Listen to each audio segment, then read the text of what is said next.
nós vamos bater um papo com a nossa colunista, Carolina Marrone, que já está conosco mais uma manhã. Carol, um bom dia, seja bem-vinda. Bom dia, Tony, bom dia, Marquinhos. Bom dia, ouvintes, tudo bem com vocês? Tudo bem, graças a Deus. Carol, manhãzinha de terça-feira, o que temos para trazer ao conhecimento de nossos ouvintes e também os nossos internautas que estão nos assistindo nessa manhã? Há 2 semanas atrás eu comecei a falar um pouquinho sobre os critérios para a gente diagnosticar, critérios não, a gente falou um pouquinho sobre dicas, né, de comportamentos e alterações comportamentais que podem indicar o autismo leve, que as pessoas chamam de autismo leve, né? Que na verdade é um autismo que a gente chama autismo com necessidade de suporte grau 1. E eu ia falar do grau 2 e do grau 3, mas aí eu lembrei de uma coisa que é importante a gente falar antes disso. Teve uma mudança nos critérios de diagnóstico em março desse ano. Se não me engano, ano passado, logo que eu comecei, eu falei sobre o diagnóstico, as mudanças no diagnóstico de autismo, né, de acordo com o DSM-5. E esse DSM-5, ele passou por uma revisão. E aí, em março, saiu do forno uma versão nova, né, que tem algumas mudanças que são significativas e importantes. E eu acho que é bom a gente falar um pouquinho sobre isso. Vamos, então, trazer esse conhecimento aos nossos ouvintes e também internautas. O que eu acho que é legal a gente falar? Primeira coisa, quem tem que saber da mudança são os profissionais. A gente fala para as pessoas que mudou, para as pessoas ficarem atentas. Então, assim, as pessoas, elas não têm que gravar as mudanças, elas têm que saber que houveram alterações, né? Na verdade, que houve alterações. Então, vamos lá. Deixa eu corrigir meu português aí.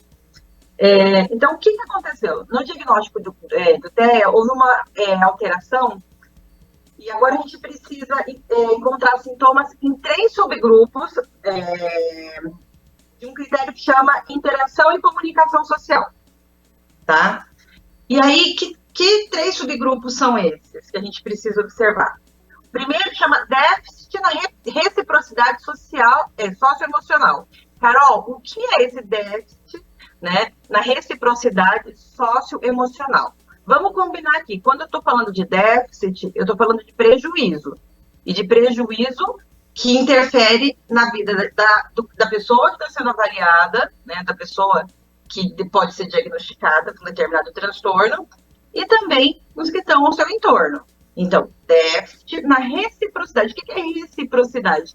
É algo que é recíproco, quer dizer, que há uma troca, né? Então, eu estou dizendo que eu tenho um prejuízo, tá? Quando a gente está falando dessa troca socioemocional. O que é socioemocional?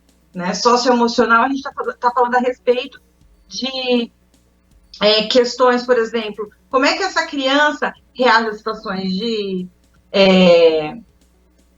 medo, como é que ela faz essa troca? Ela vê que alguém está com medo, como é que é a reação dela? Ela vê que alguém está se esquivando dela, está se afastando dela. Como é que é a reação dessa criança? Ela entende que ela precisa se afastar também? Né? Ela consegue perceber o que está acontecendo e agir em função daquilo que está acontecendo, tá? A gente precisa verificar isso e, de verdade, eu achei que é algo super pertinente, porque antes a gente falava assim, tem dificuldades, tem déficit na interação e comunicação social. Beleza, a gente já colocava como um possível critério de autismo. Agora não, agora a gente vai olhar um por um, tá? E aí a gente vai lá, tá bom, a reciprocidade, ou seja, essa interação em que há uma troca entre as pessoas envolvidas, ela é adequada ou ela precisa ser cuidada? Né? Tem um prejuízo aí, isso é uma coisa para a gente olhar. Uma outra coisa, a comunicação não verbal. O que é comunicação não verbal? A gente já falou de comunicação não verbal. Comunicação não verbal, eu estava com a mão na minha boca aqui, né? Para falar de comunicação. Não verbal, não depende do que é dito, não depende do que é escrito. tem a ver com o movimento, com o tom da voz, com postura, né? Então, por exemplo, a dificuldade, o prejuízo que uma criança tem, um adulto tem, em identificar, né? Por exemplo, certas dicas, vamos chamar assim, comportamentais, né? Que fazem parte do nosso repertório não verbal. Então, vou dar um exemplo simples. Tem um lugar que eu frequento que a pessoa não tem consciência de que o meu espaço pessoal tem que ser amplo, sabe? E a pessoa vem conversando e vai se aproximando. E eu vou me afastando, tá? Aí, o que eu tô dizendo para essa pessoa? Calma aí, para por aí, ó, né? Fica nesse espaço porque você tá invadindo o meu, eu tô me sentindo invadida. E uma pessoa que tem um prejuízo de comunicação não verbal, ela vai ter dificuldade de fazer essa leitura. Ela não vai conseguir entender que eu estou querendo o meu espaço, que ela está invadindo um espaço que para mim é importante. E isso dificulta os relacionamentos, né? Uma outra coisa é o margem de prejuízo, né? Que é o terceiro. A gente falou então do déficit na reciprocidade socioemocional, déficit de comunicação não verbal. Agora eu vou falar de déficit no desenvolvimento, manutenção e compreensão de um relacionamento. Né? Sabe quando a gente tem dificuldade de manter uma amizade porque a gente não consegue compreender como funciona a amizade? Ou um relacionamento amoroso, um relacionamento de trabalho, porque eu não me encaixo nas regras, porque eu não consigo entender os... O problema não é a regra, é a exceção à regra. Tá? Então, assim, não pode, sei lá, hoje eu estou fazendo aqui, eu já estou fazendo por vídeo, né? Geralmente eu estou aí com vocês, eu faço ao vivo. Então, assim, quando as pessoas falam, uma pessoa que tem dificuldade nessa área, o que ela vai fazer? Ela não vai entender que existe essa possibilidade, que existe essa flexibilidade de, em um dia que ela tem uma impossibilidade de ir, ela pode encontrar uma alternativa, como eu encontrei. Né? Vamos falar por vídeo, ao invés de estar presencial aí junto com vocês. Entendeu? A pessoa tem dificuldade de entender as relações, de entender as minúcias dessas relações, e isso interfere na manutenção da relação, né? E, inclusive, no desenvolvimento. Aquela criança que, às vezes, você fala assim, vai lá, brinca, filho. E ele não brinca. Né? Falta habilidade, ele não consegue desenvolver uma conversa, ele não consegue pedir para brincar com o amiguinho, compreender a brincadeira, como ela está acontecendo. Né? Isso faz com que a pessoa tenha dificuldade de criar esse laço e de manter esse laço. Olha como é difícil e como é importante. Né? Aí vocês vão me perguntar assim, ó, eu tô falando feito uma tagarela, vocês me cortam, tá? Se precisar. Nós vamos tentando entender lá. Às vezes a gente tem uma certa dificuldade também, viu? Né? Então, não, e é difícil mesmo. Por isso que eu tô falando que as pessoas não precisam entender que tem o que mudou. Elas precisam entender que algo mudou e está relacionado, né, à criação de subcategorias no que antes a gente trabalhava de uma maneira geral, que era a questão da interação e comunicação social. Então, a gente falava assim, tem um prejuízo aqui, ó, de linguagem e tal. Então, a gente pode tá entendendo como um critério para o autismo. Agora, não. Agora é assim, ó, gente, ó, tem um prejuízo. A gente observa que a interação e a comunicação social sofrem um prejuízo. Esse prejuízo acontece em diferentes áreas, né? Então, tem a ver com a reciprocidade socioemocional, ou seja, com a troca socioemocional. Tem a ver com uma dificuldade de comunicação não verbal, seja para a pessoa transmitir informações, né? Pela fala, não. A partir do que não está relacionado à fala ou à escrita. É simples essa parte, quer ver? Você já conversou com alguém que você não sabe se está feliz ou se está triste? A fala é muito... Parece uma fala robotizada? Já, né? Sabe o robozinho? Quando você pega aqueles vídeos que tem que fica lendo para você as coisas? Não tem entonação. Não é como a gente, ó. Eu fiz assim, não tem a... Porque eu tava pensando, né? Eu tava aqui pensando, não tem a... E fiquei pensando aqui o que eu ia falar para vocês. A pessoa que tem essa fala mais robótica, ela não permite pra gente essa percepção de que, calma aí, ela parou para pensar, ó. Não tem dicas, entendeu? E também tem uma dificuldade de leitura das dicas, né? Tem uma dificuldade de leitura das dicas. E isso é uma coisa importante, porque é o que eu falei, ó, eu estou falando com vocês, eu percebi que vocês estão mudos. Opa, está acontecendo alguma coisa, a gente sempre interage tanto, né? Percebe que eu observei que não tinha uma reciprocidade na nossa conversa? Exatamente. Isso é um sinal. Sinal que você não está entendendo nada. Não, o problema está com nós. Não, é que nós que temos problema. O problema também é o delay de medo de atrapalhar um pouquinho. Também. Pode ser, é verdade, tem essa questão também. Tem isso daí. Aqui é mais rápido, mais objetivo. É verdade. É muito mais gostoso, né, pessoalmente, do que assim por vídeo. Isso aqui é uma solução, mas não é a melhor. É aquilo que a gente falou. É o caminho alternativo que às vezes as pessoas não encontram. Não, né? Então, a pessoa que tem um... Mas fique tranquila que temos certeza que muitos ouvintes acredito que se interagiram até mais que nós aqui que estamos no estúdio, porque... Claro, né? A gente tem que observar determinados pontos em que muitas pessoas conseguem enxergar e outras não, né? Eu acho que é mais ou menos o que você está querendo falar aí. É isso. É bem isso, né?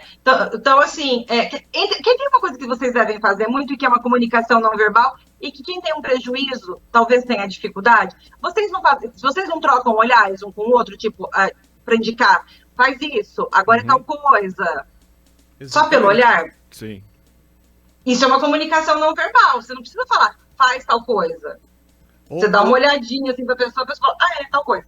Ou se não, também, durante o dia a dia aqui, o locutor tá falando e você precisa passar algo para ele no momento que ele tá falando, você fica gesticulando, chamando a atenção dele para ver se ele entende o que você tá falando. Agora, quem não consegue entender é porque tem algum problema. Porque tem gente que você dá um sinal já pega na hora, né?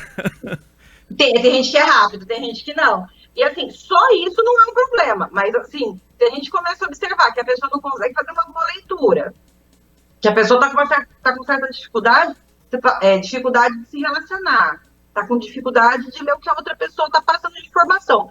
Tem dificuldade de também passar informação não verbal, né? Então a pessoa às vezes tá tentando se comunicar e a fala, como a gente falou, é uma fala que é muito monótona, né? Que não tem alteração do tom em momento algum dessa fala. Não tem... Quando a gente está ansioso, está com pressa, a gente fala mais rápido, fala mais alto, né? E essa pessoa não tem esse tipo de alteração. Estou falando de uma das características, não são todas, estou dando um exemplo, tá? Então, esses 3 critérios, eles são super importantes. Mas eu trouxe isso principalmente para a gente falar para as pessoas que já têm diagnóstico que elas não precisam ficar desesperadas, sair correndo por aí para fazer uma nova avaliação. Porque às vezes as pessoas ouvem assim, mudou o critério de diagnóstico. Então agora a pessoa deixou de ser considerada dentro do transtorno do espectro do autismo? Calma, não é assim. Conversa com o profissional que está acompanhando o caso.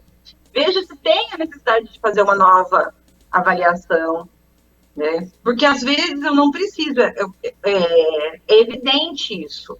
Mas em outros casos que a gente ficou na dúvida, que teve um pouquinho mais de dificuldade, talvez se torne interessante a gente fazer novamente uma avaliação. Mas quem vai definir isso é o profissional que está acompanhando essa pessoa. Né? Não é pro pai, para a mãe, ou para a própria pessoa, preciso correr porque eu tenho que fazer um novo diagnóstico. Não, conversa com o profissional que está acompanhando. Esse profissional, ele tem informação suficiente para dizer para você se você precisa ou não passar por uma nova avaliação. Né?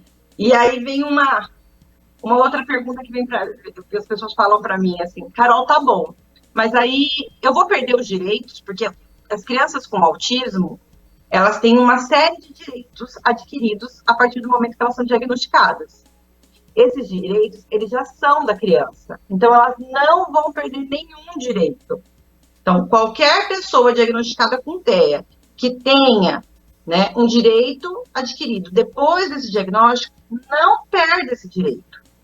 Acho que isso era muito importante a gente trazer para a nossa conversa. Carol, podemos dizer assim que a nova legislação, a nova lei, vale para aquelas pessoas que estão sendo diagnosticadas, as novas? As novas regras valem para nós profissionais. O que foi decidido, o que foi definido em termos de diagnóstico anterior, como você falou, não necessariamente vai ser alterado, tá? E o direito vai ser mantido. Tá certo. Tá certo? O direito é da criança, não vai ser perdido. Acho que isso é muito importante. Aí vocês vão falar assim, mas por que mexeram nisso? Estava tudo tão certinho, Carol? Porque se não vai mudar o direito da criança. Se a população não precisa saber, só o profissional, por que é que, né, teve algum tipo de mudança. Eu acredito, eu Carol, tá? Eu falo enquanto profissional. Eu acredito que as mudanças, elas são, na verdade, isso eu não acredito, isso é verdade. É um reflexo, né?